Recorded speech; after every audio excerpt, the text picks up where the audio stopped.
All right, guys. So I want to walk through the new buyer agency contract with you and highlight a few things, a key couple things that have changed to make sure everyone understands them and how to fill them out. All of these documents are in dotloop as of now. So I want to go through these and just so you understand that is where they are and you'll be able to find them, no problem. All right. So buyer agency contract, again, it's all coded in dotloop. There are some familiarities and some things that are new to this, and this is different than the one we did a training class on a couple weeks ago. Sorry about that. That's just what the state rolled out. So up at the top, you have the parties to the agreement, buyer, brokerage firm, your name is the licensee. You're putting the buyer's name. There's space for 4 buyers up here. Hereby designate broker as buyer's exclusive agent, blah, blah, blah, blah, blah. For here, again, if you leave, this is the area that your buyer is looking in. And again, if you leave it blank, then you're encompassing all of New Jersey. So I would recommend leaving that blank.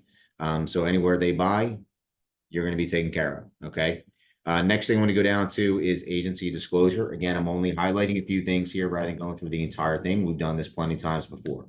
Agency disclosure. The real estate license law of the state of New Jersey requires every real estate licensee to disclose the business relationship the licensee will have with buyer accordingly.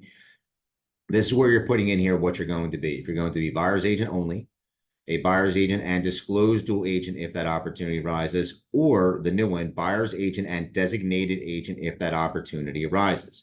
Again, the potential for licensee to work as a disclosed dual agent and or designated agent will arise if and when the buyer becomes interested in inspecting / viewing a property which is listed with the broker as discussed in section 9, 10 and below. So that's where you have to have the discussion with your client if they are okay with you being a dual agent or if they want designated agency. All right.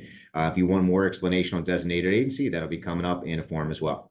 Now, the term, there has to be a term for this agreement. The term will begin on that specific day, August 6, 2004, and will expire when the buyer acquires a property or at midnight on whatever specific date. Okay, that may be 2 days, that may be a week that you put in there, maybe a month, it may be a year, no longer than a year, or it'll be, if that's left blank, it'll be 3 days after a broker or buyer receives written termination notice from the other party. So this agreement can be terminated with 3 days written notice from either party. If you want to fire a buyer, that can be done. If the buyer wants to fire you, they can fire you. Moving on down to commission. Here are the most important parts of the new agreement. Commission from buyer, retainer fee. Buyer will pay or not pay a retainer fee. Guys, we have not done a retainer fee. There's so many things that go in with paying a retainer fee, and I do not think it's going to be in your best interest to do that and go down that road right now. If you want to discuss that separately, let me know, but it's not in the best interest right now to do that. As far as commission, buyer agrees to pay broker the following commission: X% of the purchase price, X amount of dollars as a flat fee, or they're going to hand over a child plus a commission plus a car, or something else that you guys may agree on here. Commission must be objectively ascertainable, may not be open-ended. For example, cannot provide that broker's commission will be whatever amount the seller or listing broker is offering to broker. So there has to be a commission in here, guys. I saw a buyer agency contract that had 0 in there. If that is the case, that agent will not make any more than $0. You will not make anything. So you need to have something in there as far as a percentage or a flat fee. All right. The flat fee may come into play more with high-end properties, luxury properties, where you may have a harder time pushing that you're going to get a $30,000 commission for a percentage. May have to be a flat fee worked out in there, but that's where it comes into the value, what you're negotiating with your buyer, what you're going to negotiate with the seller as well. Next, broker's commission shall be earned, due, and payable by buyer under any of the following circumstances. If buyer senior legal representative enters into a contract to purchase, trade, or exchange, keep going through there, you read through that. In here, guys, is your protection period. This is your protection period that if you're working with a buyer and that relationship ends or they do not purchase a property with you during the specified contractual time period, that you will put a protection period in there of 30 days, 60 days, 90 days, 180 days, whatever it is you think is best to put in there. I personally keep it at 30 if the contract expires or if it's terminated. However, in order for this to come into play, you have to provide a list within 10 days of the expiration, a list of properties that you showed. And right here, for any property buyer visited, viewed, and or was introduced to during the term of this agreement, as long as broker provides buyer with a list of such real estate within 10 days of the expiration of the agreement. So you have to make sure you provide that list. So if you're showing a buyer properties and you show them a dozen properties, that agreement ends, and you're worried about recurring costs, are you getting paid? Then you need to make sure you're providing that buyer with a list of the properties you introduced to that buyer. Okay, understand that one.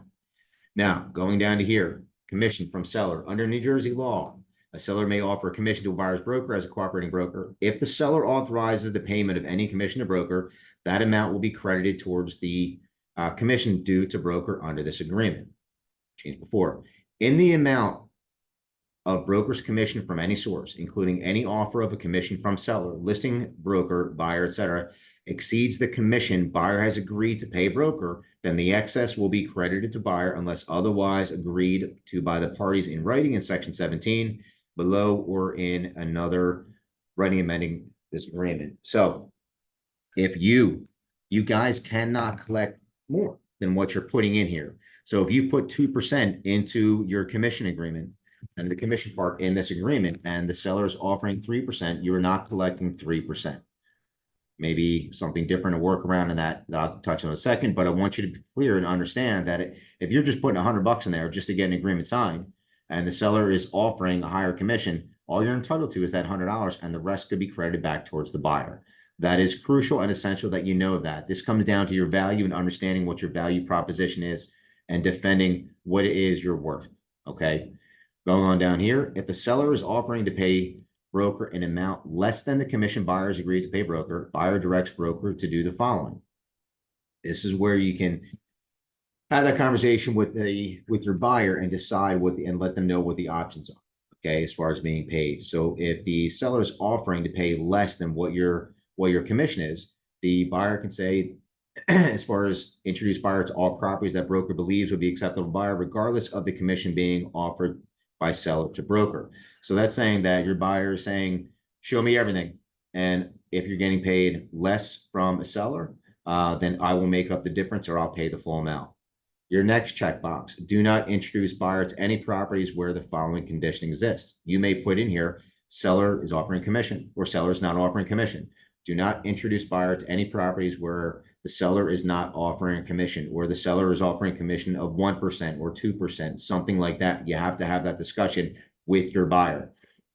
If your buyer is not able to make a payment to you, that's where you have to have that discussion that, okay, if the seller is not offering anything, then I'm not going to be able to show you that based on what we talked about, based on what our agreement is. Down here, you can also check off that you include any offer to the seller that seller will pay the broker's commission. So you can now make that a part of your offer that the seller is going to pay X% commission to the brokerage for you. Please make sure you understand all this when it comes down to the commission.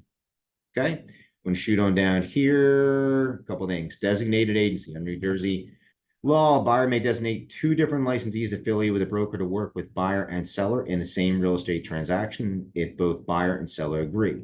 In the context of designated agency, broker remains neutral and oversees the transaction to ensure each designated licensee is maintaining the full range of fiduciary duties which are ordinarily owed by a licensee who represents solely buyer as buyer's agent and a licensee who represents solely seller as seller's agent. Broker may appoint a designated agent for buyer only if buyer agrees to sign the informed consent to designated agency form attached to this agreement. We will go over that form shortly in another video. But designated agency, you need to understand what that is. The brokerage really becomes impartial or overseeing the transaction, and then you have an agent inside of Prime that is acting as seller's agent and an agent inside of Prime acting as buyer's agent, and dual agency no longer applies. All right, coming on down here, additional terms to agreement, optional. This is where you can pretty much put it in. Buyer and broker agree to the following additional terms that are incorporated into this agreement. If a specific section of this agreement is being amended, it is recommended that the section be included in the following terms. This is where if you want to make the agreement specific to 123 Main Street, 456 Main Street, showing properties on August 6, 2004. After that, this agreement is void. You can pretty much write in what you want in here, guys. This is why they have this part here. This is what's new from the one that we did a couple weeks ago. This is the new part. This is pretty open-ended. And so if you want to put in here that this agreement is specific to 123 Main Street and applies only to 123 Main Street, you can do that. That way the buyer understands, I'm going to show you this property. I cannot take you into 123 Main Street unless we sign this agreement, but you need to understand we have to sign it first, and we will put in here into this portion here that is specific to 123 Main Street. Okay, so that is the changes to the buyer agency contract. Get everyone to sign it. You guys sign it. That's the difference to it. Not a whole lot of things, but you really need to take into consideration this part here as far as what you can put in there, the designated agency, going back up to the commission part, which is essentially crucial. Again, it's understanding your value and knowing what your value is. There has to be the start date, have your protection period in there, and then make sure you're putting your percentage commission in there. And again, whatever it is that you charge, understand if the seller is offering more, you cannot collect more than that unless the agreement is amended. All right. So any questions on this, please let me know. Read this, understand this, learn this. You really need to get it, guys.